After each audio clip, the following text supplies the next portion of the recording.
Previously, we completed the miner class and finished its primary mine function.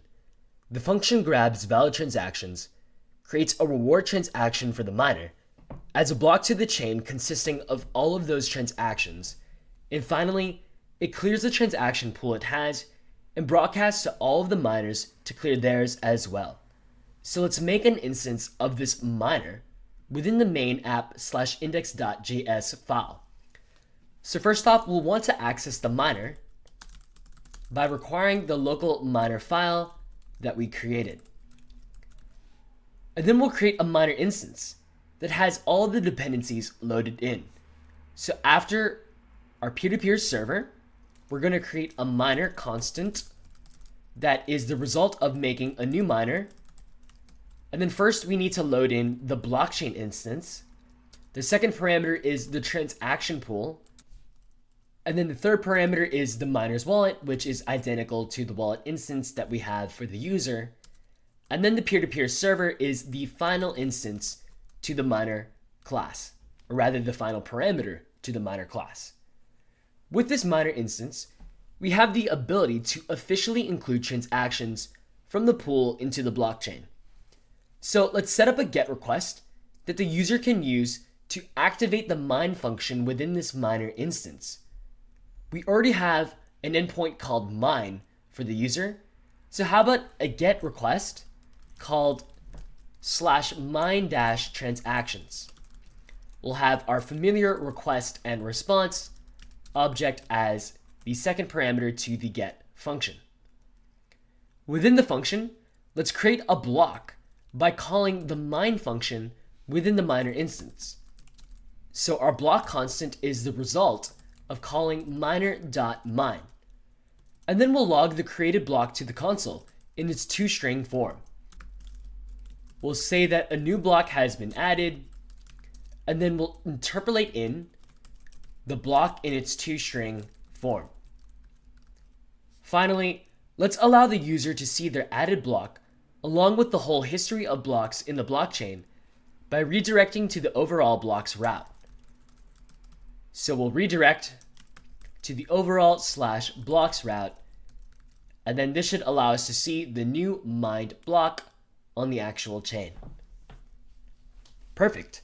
That sets up a mine transaction endpoint to allow users to do mining work and then receive rewards for officially including transactions from the shared pool into the blockchain. Let's explore this new functionality by starting up a couple instances of the application. We'll send a couple transactions between each instance, and then we'll get one of the instances to call this mine transactions endpoint in order to grab the transactions from the transaction pool and include that as data on the blockchain. So then we'll check if everyone receives an updated blockchain consisting of those transactions. We'll also make sure that the transaction pools of the instances are empty to see if the broadcast clear transactions worked as expected. So let's open up the command line. In this instance, we'll run one instance normally with npm run dev. On a second tab, this time we're going to change the default ports. So this one will be http_port is 3002. That one is free. Likewise, we're going to change the peer-to-peer port to 5002. That one is free. We have our one peer, which is ws://localhost 5001, which is the WebSocket address of the first instance that we started. And then finally, we start up the app with the changed process variables with npm run dev. Great. Now we have two connected instances of the application.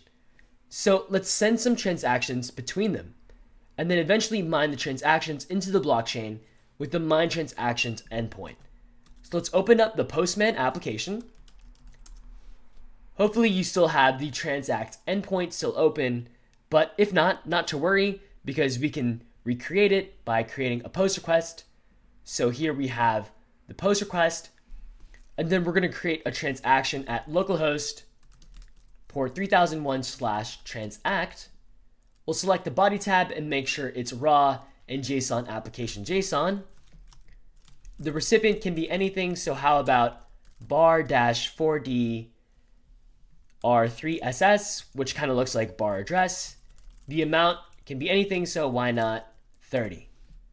All right, so that should be enough for the post request on the first instance. So let's send it a couple times.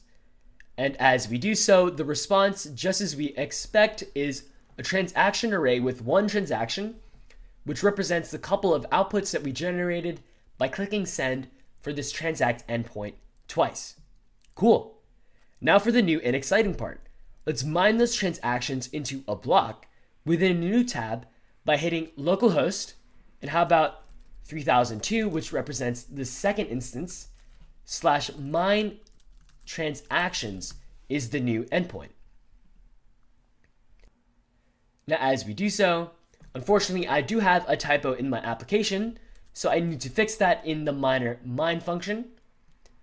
And looks like I have a call to valid transaction.push, but this should really be plural and valid transactions.push. All right, so not to worry, our applications restart, and they restart the nodes. So there they are, connected and fresh. Now I can open up Postman again and then retry again. So I'm going to click send a couple times, and as I do so, the output is the same just as before. So hopefully this one should work, and give it another go with mine transactions. And there we are. Look at that response. We get an entire chain as a response, and this time the second block in this chain consists of the transactions that were there before in the pool, so that one transaction we generated. And then also, cool, the reward transaction for this miner, notice that the amount is 50 for that transaction. Very cool. Now let's also check the transactions endpoint of the various instances. So how about http / localhost port 3001 / transactions. And then what we should expect is an empty array, since the transaction pool was cleared. And what we find is, yep, indeed there is an empty array. Likewise, on the second instance, there is an empty array as well. Great. So this proves that our clear transactions broadcast worked as expected. Overall, we now have a system where users can mine transactions and then see those transactions included in the blockchain. And then those miners that include the blocks in the blockchain also receive rewards. By combining this with the function that returns the public key of an individual's wallet, users can now send currency to each other at their addresses, and then those transactions will become officially included into the blockchain. So now that transactions are official in the blockchain, we can get to a very important step in completing the cryptocurrency implementation. Based on the transactions that are now recorded on the chain, we can recalculate the balance for the wallets of individuals based on the history of outputs on the chain. As miners receive rewards as well as currency from other individuals, they can add all of that up to sum up their balance for their wallet. On a high level, this balance will add up all of the output amounts that match their wallet's address. However, there are a few details to consider which make this balance calculation a little more complex than you might expect. So let's explore those details and create the function to calculate the wallet's balance based on the blockchain next.